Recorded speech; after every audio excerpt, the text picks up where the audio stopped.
Eu sou a Deloyal Jubará, especialista em fotografia de terreiro.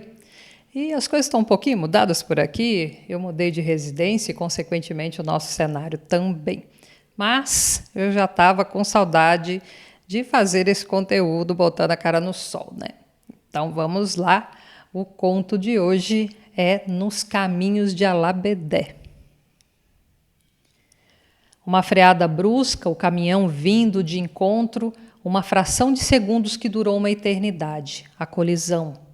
Ferros retorcidos, fumaça e muito sangue, os três companheiros de viagem desacordados. Ricardo olhava atordoado para tudo aquilo. Foi quando viu do lado de fora do carro uma chuva de fagulhas de fogo voando e um homem imenso com um colar de pedras azuis no pescoço e uma marreta enorme nas mãos. Ele levantou a marreta e bateu com força na bigorna. Ricardo acordou sobressaltado. Já tinha uma semana sonhando com acidentes. A tão sonhada viagem para o Capão com o namorado e um casal de amigos seria em 2 dias.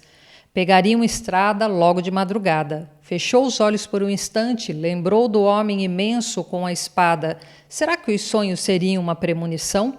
Ao abrir os olhos, viu o homem imenso olhando fixamente para ele e, muito sério, balançava a cabeça afirmativamente. Ele deu um grito assustado, fechou os olhos bem forte e puxou o lençol para cobrir a cabeça.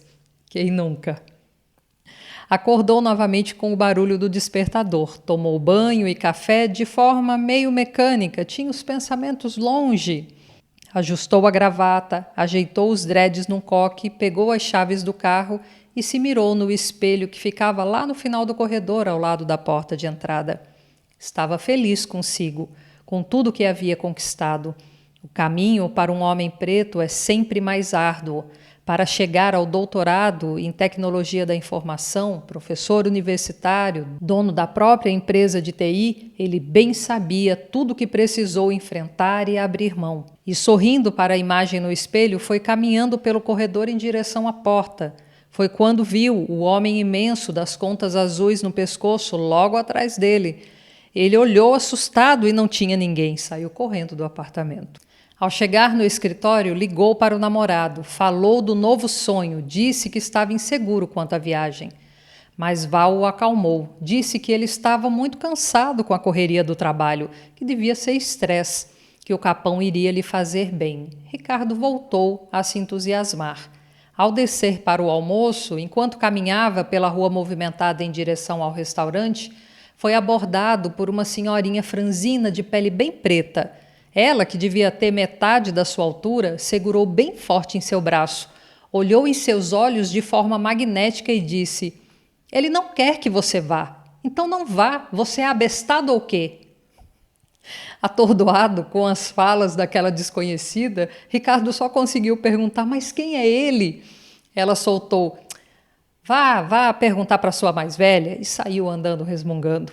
Ricardo almoçou correndo, era seu último dia de trabalho e ia trabalhar até muito tarde. Quando chegou na empresa, ligou para a avó, avisou que iria vê-la na manhã seguinte e ela disse: "Ele avisou que você viria." Ele foi dormir ainda mais intrigado e teve um novo sonho. O homem imenso segurava a espada com a mão direita atravessada na porta do seu carro, impedindo que ele entrasse. Enquanto flashes do acidente vinham em câmera lenta, acordou sobressaltado, tomou um banho demorado e foi para a casa de vó Chica. A senhora pequenina estava feliz em vê-lo. Ricardo era o neto que nunca se esquecia dela. Vó Chica levou-o até o quarto, pegou uma caixa bonita e lhe estendeu. Dentro haviam algumas fotos de seu finado avô, com um terno branco, contas coloridas atravessadas no corpo, dentre elas uma azul bem grossa. Era a mesma conta do homem imenso. No fundo da caixa, embaixo das fotos, da boina e das luvas brancas, estava a tal conta. Ele não entendia, mas sentia algo muito forte que o arrepiava inteiro, e a avó então começou a contar. Seu avô Ramiro era um Ogã, filho de Alabedé. Ele era ferreiro, homem forte, alegre e apaixonado pela vida. Ele sempre foi muito discreto com a sua religião. Somos do tempo que candomblé era uma contravenção. Ele deixou essas coisas para o neto ou a neta que ouvisse o chamado ancestral. E bem, eu acho que é você, meu filho. Ricardo era bem pequeno quando o avô se foi e lembrava vagamente de algumas pessoas soltando uns gritos estranhos enquanto o caixão do avô descia. Mais tarde entendeu que eram orixás.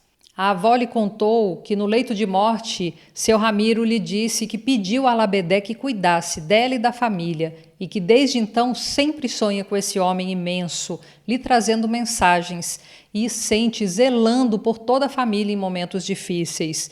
E esse era um deles. E Ku, a morte, estava rondando a estrada de Ricardo. O neto chorava um choro profundo, sentimento que ele não entendia.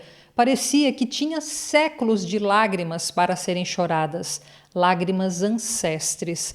E com a cabeça no colo da avó, segurando a conta grossa de Alabedé nas mãos, entre lágrimas e sorrisos, a ouviu entoar cânticos que o avô cantava para Ogum. Ele e vó Chica ficaram um tempo assim, cantando, conversando, lembrando de vô Ramiro, o Ogã Ferreirinho. Ao sair de lá, Ricardo já estava decidido. Passou na casa do namorado e informou que não iria viajar. Val se ressentiu, mas não fazia sentido ir sem ele. Ligaram para o casal de amigos e contaram sobre as premonições de Ricardo. Os dois riram, acharam que era uma besteira, que Ricardo só estava cansado. Ricardo ainda insistiu para que eles não fossem, mas foram reticentes e debochados. No dia seguinte, Ricardo e Val foram acordados com um triste telefonema. O carro dos amigos havia capotado após tentarem desviar de um caminhão que perdeu o controle e invadiu a pista onde eles estavam. E só não foi pior porque passaram a dirigir mais devagar após avistarem um homem imenso com uma espada na mão à beira da estrada. Lembraram das intuições de Ricardo e frearam. Ambos se machucaram muito, perderam o carro, mas estavam vivos.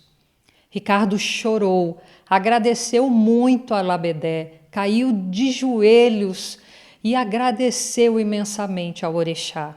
Ligou para a avó e quis saber o nome do terreiro que o avô frequentava. Ricardo está recolhido tem 2 semanas. De hoje a 8 será o Uruncó de Choroquê. Ele é Ogã da Iemanjá de Mãe Marisa, a atual sacerdotisa da casa, onde o vô Ramiro foi confirmado. A boina e as luvas do Ogã Ferreirinho foram lavadas e, junto com a conta de Alabedé, farão parte da indumentária de apresentação do novo Ogã. O Orum e o Aiê estão em festa.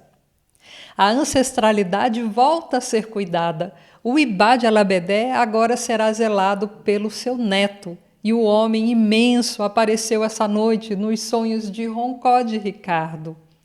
Ele sorria de canto de boca, dava o gincá e soltava o seu ilá tribal que faz o chão tremer. E saía com a sua espada, rasgando tempo e abrindo caminho para a nova geração da família de Irê aqui no Aiê. Oh, Gunhê! Oh, Gunhê!